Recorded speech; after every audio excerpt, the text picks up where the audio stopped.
देखिए student, class 10th वाले, आज हम बात करेंगे ना। अगला टॉपिक हमारा मानव में श्वसन। मानव में श्वसन की क्रिया किस प्रकार से होती है, मतलब मानव श्वास लेता है तो उसके अंदर से किस प्रकार की क्रिया होती हैं और उसकी कौन सी सांस लेते समय कौन सी गैस ग्रहण करता है और कौन सी बाहर निकालता है, इसके बारे में जानकारी करेंगे। और ये कहां कहां से होकर के गुजरती है, ठीक है। जो वायु होती है जब सांस लेता है मनुष्य, तो ये वायु होती है वो कहां कहां से होकर के गुजरती है और उसका उपयोग किस प्रकार से होता है, ठीक है। आज हम इसके बारे में बात करेंगे। देखते हैं, जानते हैं क्या है मानव में श्वसन। श्वसन मतलब सांस लेना, ठीक है। मानव किस प्रकार से श्वास लेता है, सांस की क्रिया लेता है, ठीक है। तो देखते हैं, मनुष्य में वायु, मैंने डायग्राम भी बना रखा है, इसकी सहायता से इसको समझेंगे, ठीक है। मनुष्य में वायु शरीर के अंदर नासाद्वार द्वारा की जाती है, ठीक है, की जाती है।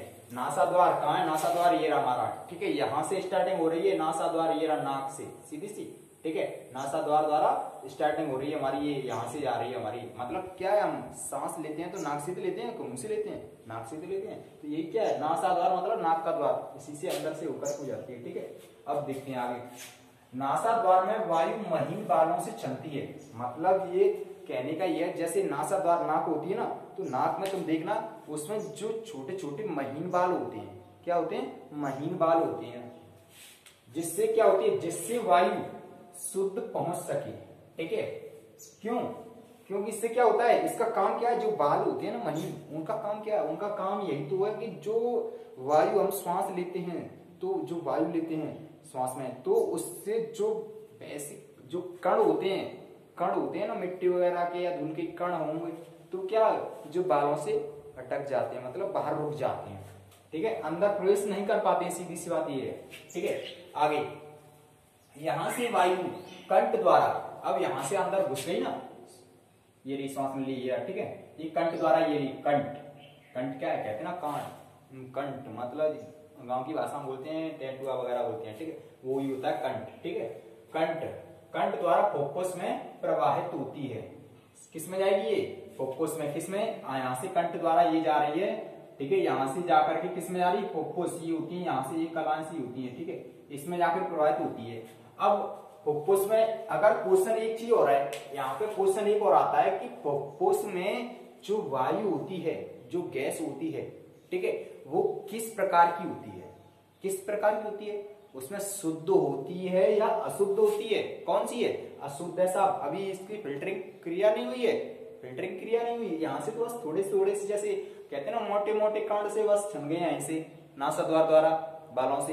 अब यहाँ से जो फुफ्फुस है ना, फुफ्फुस, इसमें क्या है, अभी पूरी तरीके से शुद्ध नहीं है। अब देखते हैं आगे शुद्ध कैसे है।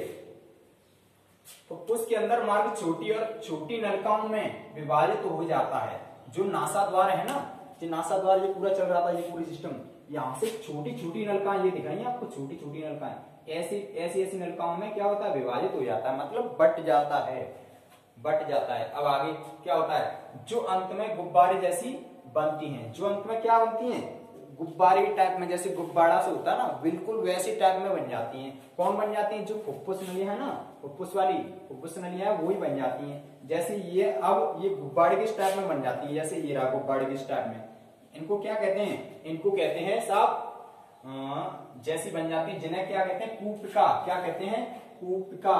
क्या कहते हैं, कूपिका कहते हैं, ठीक है। ये है आपकी कूपिका, ठीक है। अगर क्वेश्चन आता है, ये अलग से भी आता है वो पेपर में, ठीक है, कि कूपिका से आप क्या समझती हो या कूपिका किसे कहते हैं। तो फुफ्फुस के अंदर मार्ग में छोटी छोटी जो अंदर मार्ग में, हाँ मार्ग ये है, फुफ्फुस के अंदर मार्ग छोटी छोटी और छोटी नलिकाओं में विभाजित हो जाता है, ठीक है, मतलब बट जाता है। जो फुफ्फुस के अंदर जो नलिका है ना, वो क्या होती है, छोटी छोटी बट जाती है। ये जैसे एक नलिका निकल रही थी, यहाँ पे एक निकल गई, ये निकल गई, ये निकल गई, तो ये सब क्या है, कूपिका ही तो है। ये कूपिका मतलब कुएं, एक तरह का इसमें कुआ है, ये मतलब अलग अलग टाइप के कुएं बन गए हैं, सीधी सी बात ये है। अब आगे, यह गैसों का विनिमय कराती है। कौन कराती है साहब, यही तो कराती है कूपिकाएं तो कराती हैं। कूपिकाएं क्या करती हैं, गैसों का क्या करती हैं, विनिमय कराती हैं, आदान प्रदान, सीधी सी बात ये है। विनिमय कराती हैं। जब हम श्वास लेते हैं, ठीक है, जब हम क्या करते हैं, श्वास लेते हैं ना, तो क्या होता है, श्वास लेते हैं तो पसलियां ऊपर उठती हैं। क्या होती हैं, जो पसलियां है ना वो क्या होती हैं, ऊपर उठती हैं। मतलब जैसे हम सांस लेंगे, हम सांस लेते हैं तो क्या होता है, पसलियां है ना, ये पसलियां वो क्या होता है, ऊपर उठती हैं। ये पसलियां है ना, ये पसलियां, ये पसलियां, ये क्या होती है, एकदम ऊपर से उठती हैं, ऊपर उठती हैं, यही बस ऐसे ही आगे पसलियां ऊपर उठती हैं। इसका कारण क्या है, इसका कारण वायु फुफ्फुस के अंदर चूस ली जाती है। क्या होता है ऐसा, वायु फुफ्फुस के अंदर चूस ली जाती है। मतलब जो हमने सांस में जो गैस लिए ना, जैसे ऑक्सीजन लिए, तो हमने सांस लिए तो जो वायु है ना वो क्या होता है, फुफ्फुस के अंदर, इनके अंदर, ये कोशिकाओं के अंदर, सीधी सी बात है, इनके अंदर क्या कर दी जाती है, चूस ली जाती है। जैसे हम किसी को चूसते हैं तो क्या करते हैं, चूसते हैं तो एकदम काल, एकदम पिचके से रहते हैं, चूसते हैं तो किससे रहते हैं ना, तो ऐसे ये डायाफ्राम है ना, डायाफ्राम, ये तो क्या होता है, पिचक जाता है, ये पिचक जाता है। और ये क्या होती है, पसलियां एकदम क्या हो जाती है, ऊपर उठ जाती है ना। जैसे हम किसी को ताकत लगाते तो एकदम जो हमें क्या, जो हमारे हाथ वगैरह है तो एकदम ताकत उठाती है। जो क्या नीचे से प्रेशर पड़ता है ना, तो नीचे से तो उठाएंगे जब तो होएगा ना। बिल्कुल वही प्रोग्राम यही है इसमें। आगे चूस ली जाती हैं, कोशिकाएं भर जाती हैं। अब क्या होता है, जो वायु क्या है, अब हमने जो ऊपर से जो क्या है, वायु श्वास अंदर लिया ना, तो पसलियां ऊपर उठाएंगे तो क्या हुआ, जो कोशिकाएं हैं वो क्या होंगी, जो बड़े एक तरह से, ठीक है, कुएं हैं ये समझ लो, वो क्या होंगे, अंदर से क्या होंगे, भरेंगे कि नहीं भरेंगे, पूरे भर जाते हैं। ये फुफ्फुस नलियां है ना पूरी, ये कोशिकाएं ये क्या होती है, पूरी भर जाती हैं। आगे कोशिका रुधिर वाहिका का, रुधिर कोशिका वायु से ऑक्सीजन लेकर क्या करता है, जो कोशिका है ना ये क्या करती है, ये अंदर से रुधिर लेकर, रुधिर वाहिका से रुधिर मतलब ब्लड लेकर के क्या करती है, वायु से ऑक्सीजन लेकर, और वायु से क्या करती है, ऑक्सीजन मतलब शुद्ध हवा, सीधी सी बात है, जिसको हम लेते हैं शुद्ध हवा, ऑक्सीजन लेकर शरीर के सभी कोशिकाओं तक पहुंचाती है। अगर क्वेश्चन आता है कोशिकाओं का कार्य बताइए साहब, कोशिकाओं का कार्य बताइए, तो कोशिकाएं क्या करती हैं, जो रुधिर वाहिकाएं होती है ना, जो ब्लड की नलियां होती हैं, उनसे क्या करते हैं, ब्लड लेकर के मतलब ऑक्सीजन लेकर के, ठीक है, ऑक्सीजन लेकर के शरीर के सभी अंगों में क्या करती हैं, पहुंचाने का काम करती हैं, उनको मिला करके सभी अंगों में पहुंचाने का काम करती है। मतलब सीधी सी बात है, ऑक्सीजन जो शुद्ध हवा होती है, ऑक्सीजन होती है, उसको क्या करती हैं, ऑक्सीजन और ब्लड, ठीक है, उसको मिला करके सभी अंगों तक पहुंचाती है। जैसे एक नॉर्मल सा उदाहरण है, जैसे हम लोगों की घरों में क्या होता है, जैसे विभिन्न प्रकार के खाना वगैरह बनाते हैं तो क्या करते हैं, एकदम चाहे छिलका वगैरह क्या करते हैं, बाहर निकाल देते हैं, बाकी का जो शुद्ध बचता है ना, उसी का तो हम क्या करते हैं, खाना बनाते हैं ना। तो बिल्कुल सेम टू सेम वही है। अब इसमें क्या है, ब्लड लेकर के, ब्लड रुधिर वाहिकाओं से, ठीक है, ब्लड नलियों से लेकर के, और क्या करते हैं, ऑक्सीजन लेकर के क्या करते हैं, शरीर के विभिन्न अंगों तक पहुंचाती है। काम किसका है, काम इसका है, सब कोशिकाओं का, ठीक है। हाँ आगे, फुफ्फुस सदैव वायु का अवशिष्ट आयतन रखते हैं। फुफ्फुस जो ये नलियां है ना, फुफ्फुस वाली, ये नहीं फुफ्फुस वाली, ये छोटी छोटी सी महीन नलियां थी, ये क्या करती हैं, जो वायु का अवशिष्ट रखती हैं। मतलब कहने का ये है कि अच्छी हमारी जो हवा थी ना, ऑक्सीजन, वो क्या है, वो तो साफ अंदर शरीर के विभिन्न भागों पहुंच गई, ठीक है। अब जो अवशिष्ट का मतलब ये है, जो गंदी वायु है, जिसको बोलते हैं कार्बन डाइऑक्साइड, CO2, ठीक है, वो क्या करती हैं, वो इसी में रह जाती हैं, फुफ्फुस में, ठीक है, किसमें रह जाती है, फुफ्फुस में। वही वाली बात है, फुफ्फुस सदैव वायु का अवशिष्ट आयतन रखते हैं। जिससे क्या होता है, जिससे ऑक्सीजन के अवशोषण तथा ऑक्सीजन के अवशोषण, मतलब क्या कहने का ये है कि जो ऑक्सीजन लेते हैं ना, अवशोषण मतलब लेते हैं, ऑक्सीजन लेते हैं, वह ऑक्सीजन के अवशोषण तथा CO2 मतलब कार्बन डाइऑक्साइड के मोशन के लिए पर्याप्त समय मिल जाता है। मतलब कहने का ये एक तरह का फिल्ट्रेशन मतलब उसकी प्रोसेस के लिए, जैसे वायु हमने ले ली है तो हम क्या करें, फिल्टरिंग की क्रिया करेंगे ना, अच्छी वायु हमारे लिए कौन सी सही रहेगी और खराब वायु कौन सी लिए, ठीक है। जैसे ऑक्सीजन हमें लेनी है, ऑक्सीजन लेनी है, कार्बन डाइऑक्साइड क्या करनी है, बाहर निकालनी है, ठीक है। तो इसके लिए क्या हो जाता है, इसको समय मिल जाता है, नहीं, आगे समय मिल जाता है। अतः इस प्रकार मनुष्य में श्वसन की क्रिया विभिन्न भागों से होकर होती है, ठीक है। मतलब कहने का यही है, क्या है कि इस प्रकार से इसकी प्रक्रिया क्या होती है, श्वसन की, मनुष्य की श्वसन की क्रिया होती है। अब जैसे कुछ नहीं करना है, बस ये समझ लो, आपको ये नहीं याद है, बस एक आपने डायग्राम बना दिया, डायग्राम के हिसाब से समझ लो। साहब हम ले रहे हैं नासाद्वार द्वारा, क्या ले रहे हैं, नासाद्वार द्वारा ले रहे हैं, हवा ले रहे हैं, वायु ले रहे हैं, ठीक है, वायु ले रहे हैं। अब एक चीज ध्यान रखना, जो नाक में होते हैं, नाक में महीन महीन बाल होते हैं, तो उनसे क्या होकर के जो वायु है ना, वायु उनसे होकर के फिल्टरिंग होती है, छनती है, छन करके क्या हुई, हमारी ये पहुंच गई श्वास नली से होती हुई किससे पहुंचते आती है, ये पहुंच जाती कंठ पर, कंठ जिसके गांव की भाषा में बोलते हैं टेटुआ वगैरह बोलते हैं, ठीक है, ये सी कंठ पर पहुंच जाती है, इस यहीं से फिर अंदर से प्रवेश करती है, फिर किस में जाती है, ये जाती है आपकी किस में जाती है, फुफ्फुस में पहुंच जाती है, फुफ्फुस में, फुफ्फुस नलियों में, ठीक है। आगे क्या होता है, आगे ये फुफ्फुस नलियां है ना, ये किस में बटी होती है, ये किस में, श्वसन निकाय, ठीक है, ये किस में बैठी होती है, ऊपिकाओं में। आगे आकर के यही तो वो किस में बढ़ जाती है, ऊपिकाओं में। आप ऊपिकाओं का काम क्या है, ऊपिकाओं का काम यही है, काम क्या है ऊपिकाओं का, जो शरीर जो रुधिर नलिका है ना, ब्लड की नलिका है, उनसे क्या करके ब्लड लेकर, मतलब ऑक्सीजन लेकर के, ब्लड लेकर के, अच्छा कहते हैं ना, अच्छा खाना लेकर के, तो क्या करती है, शरीर के विभिन्न भागों तक क्या करती है, ट्रांसफर करती है, शरीर के विभिन्न भागों तक ट्रांसफर करती है, विभिन्न भागों तक ट्रांसफर कौन करती है, ऊपिकाएं तो करती हैं। मेन काम किसका है, ऊपिकाओं का। क्वेश्चन कुछ नहीं करेगा तो एग्जामिनर इसमें से यही बना करके दे देगा कि ऊपिका से आप क्या समझते हैं और ऊपिकाएं कब खुलती हैं।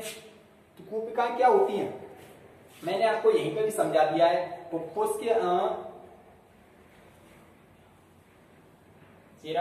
अंदर मार्ग में छोटी छोटी नलिकाओं में विभाजित हो जाती हैं। जो फुफ्फुस के अंदर जो मार्ग है ना, वो क्या होता है, फुफ्फुस के अंदर, इसके अंदर वो क्या होता है, मार्ग है ना, उसका जो वायु का मार्ग है, श्वसनिका ये रही श्वसनिका, मतलब सांस लेने वाली नलियां, वो क्या करती हैं, छोटी छोटी नलियों में, छोटे छोटे गुब्बारे के टाइप में विभाजित हो जाती है, मतलब बट जाती हैं। अब बटेंगी तो क्या होगा, कोशिका नाम तो है साहब कूपिका, क्या नाम है उसका, कूपिका। कूपिका का कार्य बताइए, कूपिका का कार्य क्या होता है, कूपिका का कार्य साहब क्या है, कि जो शरीर की जो रुधिर जो कोशिकाएं होती हैं, ब्लड नलियां होती हैं, उनसे अच्छा ब्लड लेकर के और ऑक्सीजन लेकर के, ठीक है, इकट्ठा कर करके वो क्या करती हैं, शरीर के विभिन्न भागों तक ट्रांसफर करती हैं। सीधी सी बात है। अगर क्वेश्चन ऐसे बन के आता है, ये कूपिकाएं कहाँ पाई जाती हैं, तो ये कूपिकाएं साहब किसमें पाई जाती हैं, अंदर होती हैं, ये फुफ्फुस में होती हैं, ठीक है, फुफ्फुस से बनती है अंदर, ठीक है।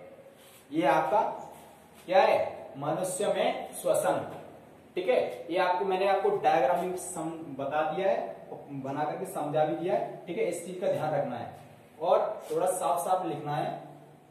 और एक चीज का ध्यान रखना है, ये बोर्ड पेपर में कैसे आता है, बोर्ड पेपर में आता है, मानव में श्वसन की क्रिया किस प्रकार से होती है, मानव में श्वसन की क्रिया किस प्रकार से होती है। तो मानव में श्वसन की क्रिया विभिन्न प्रकार के माध्यमों से होकर के होती है। आप ये अगर क्वेश्चन आता है खाली चित्र का, उसमें आ गया मानव में श्वसन की क्रिया किस प्रकार से होती है, केवल नामांकित चित्र बनाइए, रेखा चित्र बनाइए, तो आपको कुछ नहीं करना है, बस रेखा चित्र बनाना है, ठीक है। अगर आता है कि मानव में श्वसन की क्रिया किस प्रकार से होती है, रेखा चित्र द्वारा समझाइए, विस्तार से समझाइए या समझाइए, तो आप इस तरह से लिख सकते हैं। ये लॉन्ग आंसर है, लॉन्ग आंसर में आती है, ठीक है। और कभी कभी कुछ नहीं करेगा तो 1-2 नंबर का वैसे क्वेश्चन रख देगा, कूका तो वाला है ही है। और अगर कुछ नहीं रखेगा तो ये क्वेश्चन रख देगा, जैसे हम श्वास लेते हैं तो पसलियां हमारी ऊपर उठती हैं या नीचे उठती हैं, ऊपर उठती हैं या नीचे उठती हैं। अब एक चीज नॉर्मल, एक उदाहरण लेके चलो, आप खुद ही सोचो, जब हम श्वास लेंगे तो क्या होगी, पसलियां हमारी ऊपर उठती है ना, तो ये डायग्राम क्या चक जाता है ऊपर की तरफ, ऐसे चकेगा ना नीचे, ठीक है। तो ये पसलियां क्या है, हमारी ऊपर उठती हैं। एक नॉर्मल सा एक आंसर हो गया है, ठीक है। इस चीज का आपको क्या करना है, ध्यान रखना है, ठीक। तो ये हुआ हमारा मानव में श्वसन तंत्र, और मानव में श्वसन की क्रिया किस प्रकार से होती है, ये पूरी के डिटेल में समझा दिया है, ठीक है।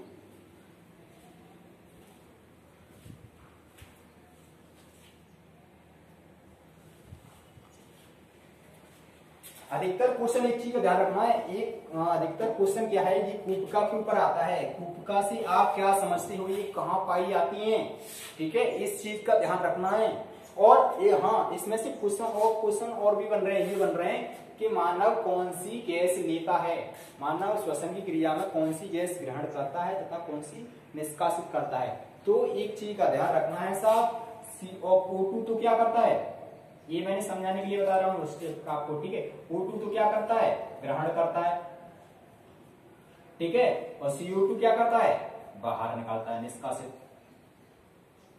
बाहर निकालता है, ठीक है। क्या करता है, बाहर निकालता है, निकालना, ठीक है। ये किसका काम है, ये श्वसन की क्रिया में होती है, ठीक है। हम अगर क्वेश्चन आता है हम कौन सी गैस ग्रहण करते हैं और कौन सी बाहर निकालते हैं, साफ तो निकालते हैं ऑक्सीजन, ठीक है, O2, और ये क्या है CO2 कार्बन डाइऑक्साइड बाहर निकालते हैं, ठीक है। इस चीज का ध्यान रखना है खासकर। ये हुआ आपका टॉपिक मानव में श्वसन की प्रक्रिया, ठीक है।